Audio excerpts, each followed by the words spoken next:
Hello lettering friends, I'm Sarah from Ensign Insights, and in this video I am going to review the Arteza TwiMarkers. I have gotten a few requests to review them, and so I reached out to Arteza and asked if they would be willing to send some to me to do a review, and they did. This video is not sponsored by them. These opinions are all my own, but they did send me all of the things that you see in this video. So this first box is the TwiMarkers, and they also sent me some chalk markers, metallic ones, and then just regular ones, and then also these Fineliners. This review is mainly on the TwiMarkers, but I will also be showing you those other things that they sent me as well. So first of all, with the Arteza TwiMarkers, it comes in a 48 pack, and that is a lot of colors. I was definitely excited about all of these colors. There is a brush tip side and then a fine liner side. So this is the brush tip side. And to be honest, I did not like this brush tip at all. The pen, as you can see when I am pressing down, it's like the felt tip spreads apart. So it doesn't even hold its shape. When you are doing hand lettering, you want it to be able to bend and then bounce right back to its original shape. So I did not like the brush tip, but as for the fine tip, I really like this fine tip. It can also be used as a brush tip. I don't think that's the intended purpose, but if you give it a little bit of pressure, you can get a slightly thicker downstroke. So these would be small brush pens with a very firm tip. So I decided to try a different color just to see if it was the same as my original color. And once again, it kind of did the same thing. As soon as I'm bending the brush tip, it loses its shape, it kind of stays bent, and also it kind of like starts cracking apart. It's really weird. And then I just wanted to show you, last month I reviewed the Mon Ami Plus Pen 3000. I will link to that video below if you want to see a full review on those.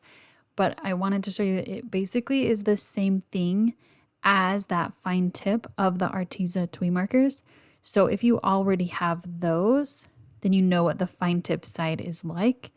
And honestly, in my personal opinion, I would only buy these for the fine tip side. If you do a lot of watercolor or coloring, you don't want the brush tip just for lettering, they might be a good option for you because there are so many colors, which I really like. It's fun to have this many different types of colors in brush pens because these colors don't come in every type of brush pen. And you can see that in these swatches. And I do feel like I am being really picky about the brush tip, although as much money as I've spent on brush markers, I think that I can be picky because I'm not willing to spend any more money, even if it's just a little amount, on brush pens that I don't like. I would rather spend more money on something that I know is going to be good quality and will last a long time. And these ones definitely will not last a long time if you are using them for lettering. If you have tried these, please let me know below. I would love to hear your opinions.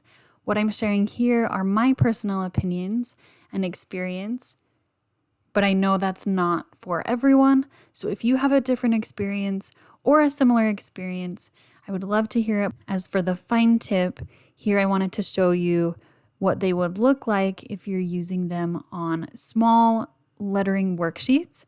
So these worksheets right here are from my Hand Lettering for Beginners workbook.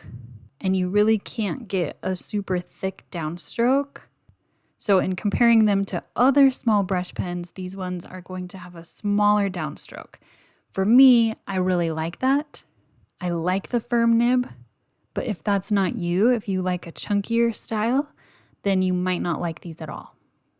As for the large side, once again, I'm using some worksheets from my Hand Lettering for Beginners workbook, and I would say these brush pens don't feel like they're as large as some other large brush pens.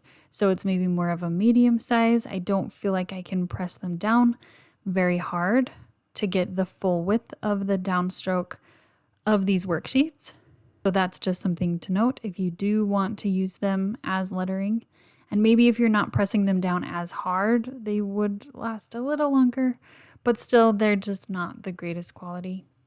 And here I wanted to show you what it would look like to use them as watercolor. I do this very often. I have tried all of my brush pens in this rainbow background style, and they do work well. It's not as vibrant and inky as some other brush pens, but it is a very nice pastel look. So that would be something that you could use these for if you have them and don't like them for lettering. And next I want to show you the Iconic Fineliners. These come in a lot of colors. It's a fun little tin. It's that small 0.4 size, which I don't use that often. I would prefer a slightly larger tip. I do like the option of how many colors there are, although I did feel like there were a lot of colors that I would never use, like a lot of different browns and grays and tans. So I don't need as many as they're giving here. I think these pens would be great for faux calligraphy. And definitely if you use Fineliners a lot, especially the 0.4 size.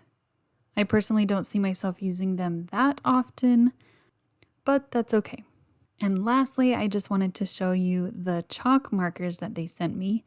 I have a few different brands of chalk markers, so if you would like to see a comparison video of all of the chalk markers that I have, let me know in the comments, and maybe I can do a comparison for that. I thought these were some pretty unique colors, so I was excited to try them out. They come with a little vinyl sticker and then a tweezer to pull out the tip to change it from a bullet size to the chisel tip. I don't use the chisel tip, so I won't be needing that. And if you were going to change it, I don't know what you would do with the inky used bullet tip. It would be nice if it was just a reversible tip instead of one that you completely replace. And then here are the metallic colors.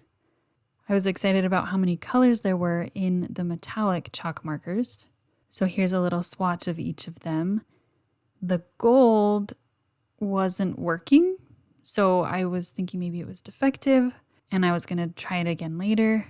The next color is rose gold, and it definitely looks more like a bronze to me, bronze or copper, not really like a rose gold. The rest of these colors I really like. I thought they're really pretty. They show up really well. And I eventually did get the gold to work. It just took a little more than the other ones. I don't know why, but I would have been really mad if the gold didn't work of all of the colors. As for the non-metallics,